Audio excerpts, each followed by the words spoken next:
আমি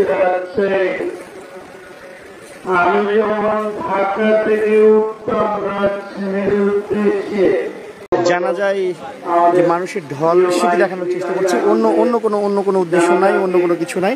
আপনারা যারা পারেন দলে দলে আসবেন। আমরা যারা আমাদের যে ছাত্র ভাই শহীদ হয়েছেন তার জানা যায় সবাই আসবো ইনশাল্লাহ। বৃষ্টি উপেক্ষা করে যে ঢল নেমেছে সেটাই দেখানোর চেষ্টা করলাম। লাইভটা খুব বেশি সময় কন্টিনিউ করবো না। আমরা আল্লাহর দরবারে দোয়া করছি, আল্লাহ রাব্বুল আলামিন তাদেরকে জান্নাতের উচ্চ মাকাম দান করুন, আল্লাহুম্মা আমিন। সম্মানিত মুসল্লিরা, বিপ্লবকে ব্যক্ত করার জন্য নাটক করে থাকেন, তাহলে আমরা বলবো বিপ্লব নস্বাত করার জন্য যারা নাটক করেছিলেন তাদের নাটক যেমন ব্যক্ত হয়েছে, আপনাদের নাটক তেমনি ব্যক্ত হবে। আমরা সেই নাটক সফল হতে দেব না। আমরা পরিষ্কার বলতে চাই, এই দেশের সংখ্যালঘু সংখ্যাগুরু আমরা মানি না। বাংলাদেশের জমিনের পর যেই জন্মগ্রহণ করেছে ধর্ম যার, কিন্তু অধিকার সবার। আমার যে অধিকার অন্য যে কোনো ধর্মের একজন নাগরিকের অধিকার। সুতরাং এখানে জন্মগ্রহণকারী প্রত্যেকটি মানুষ বাংলাদেশের গর্বিত নাগরিক। সেই সমাজ নিশ্চিত করেন এই বিপ্লবের লক্ষ্য। অতএব কোনো জায়গায় যে কোনো স্লোগানে এই ধরনের কোন অপকর্ম কেউ করে আপনারা ঘেরাও করে ধরে ফেলবেন, ওদেরকে ছাড় দিবেন না এবং এদেরকে কিন্তু উপযুক্ত শিক্ষা দেওয়া যাবে। কারণ এরা এসেছে ভিন্ন মতলবে, এদেরকে ছাড়া যাবে না। কিন্তু এমন শিক্ষা দিবেন না যাতে সব শেষ হয়ে যায়। শিক্ষাটা নিয়ে সে যেন বেঁচে থাকতে পারে, সংশোধনের সুযোগ পায়, এরকম করে তাকে শিক্ষা দিতে হবে। আমি আইন হাতের তুলে নিতে বলছিলাম, শিক্ষা বহুভাবে দেওয়া যায়।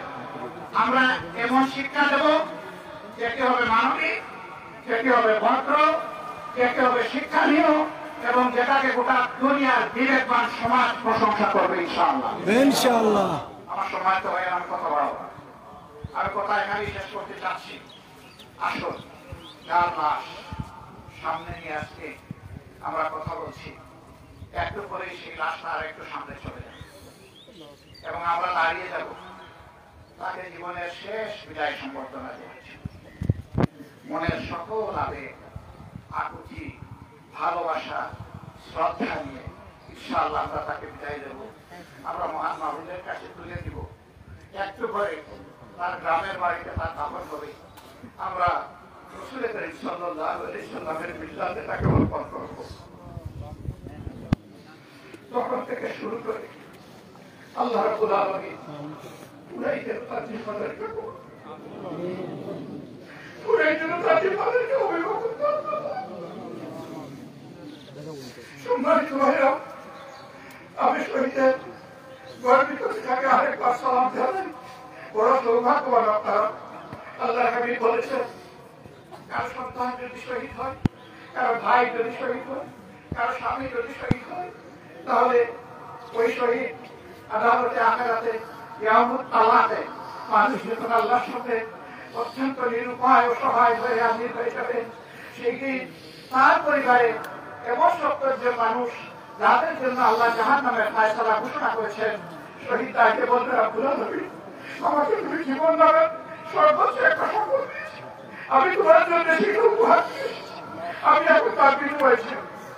আল্লাহ বলবেন, কি চাও বলো, আমি দিয়ে দেবো। আমি চাই অমুক অমুক অমুক, এই 70 জন যাদের জন্য জাহান্নামের ফায়সালা হয়ে গেছে তাদেরকে জান্নাতের ফায়সালা দিয়ে দাও। আল্লাহ রাব্বুল বলতেন, শহীদের সুপারিশটা কবুল করবেন। আল্লাহু আকবার, আল্লাহু আকবার। সুতরাং আপনারা প্রশান্ত হন, আপনারা দিলকে শক্ত করুন, আপনারা গর্বিত হন যে আপনারা এখন থেকে একজন বীরের পিতা এবং আপন। এই সৌভাগ্য সবার হয় না, আমার হয়নি এখন, আমি জানি না। আমি যদিও একটি শহীদ মুক্তিযোদ্ধা পরিবারের সদস্য, ওটা প্রথম মুক্তিযুদ্ধ, কিন্তু এবারকার স্বাধীনতা যদি আমার এখন হয়, আমি জানি আমার হবে কিনা, আমি নিজেই কি সেই শহীদ হতে পারবো তাও আমি জানি। কিন্তু আল্লাহ দরবারে সেই আরজি করি যে আল্লাহ, সর্বোচ্চ তোমার কাছে সর্বোৎকৃষ্ট মৌত হচ্ছে শহীদের মৌত।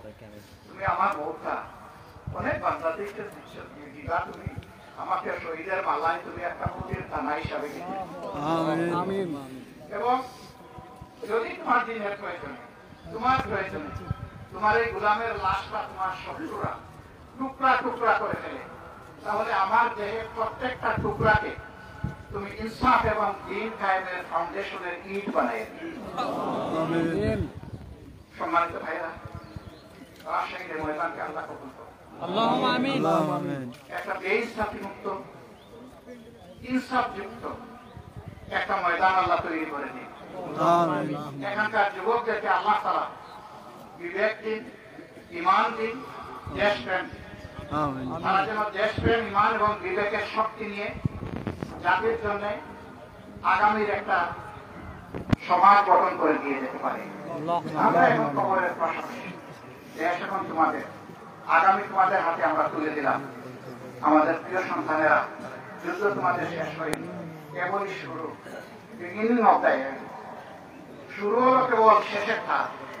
এই শেষটা যার ভালো, সবটা তার ভালো। ইনশাআল্লাহ আল্লাহ যেন আমাদেরকে তৌফিক দেন, শেষটা আমরা ভালো করে যেন পড়ে উঠতে পারি। আল্লাহ তাআলার কাছে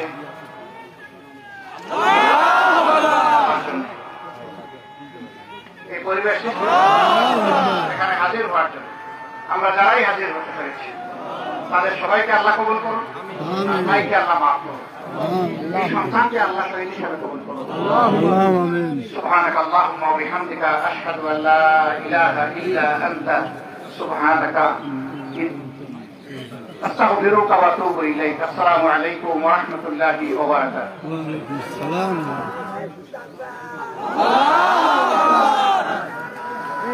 আসসালামু আলাইকুম ওয়া রাহমাতুল্লাহ। আল্লাহু আকবার। এখন জানাজা নামাজ শুরু হবে। আমি আপনাদের অনুরোধ করছি, এদিকে অনেক বেশি হয়ে গেছে, আর এদিকে জানাজা সুন্দর করেন। আজকে জানাজা নামাজের ইমামতিত্ব করবেন ইসলামী আন্দোলন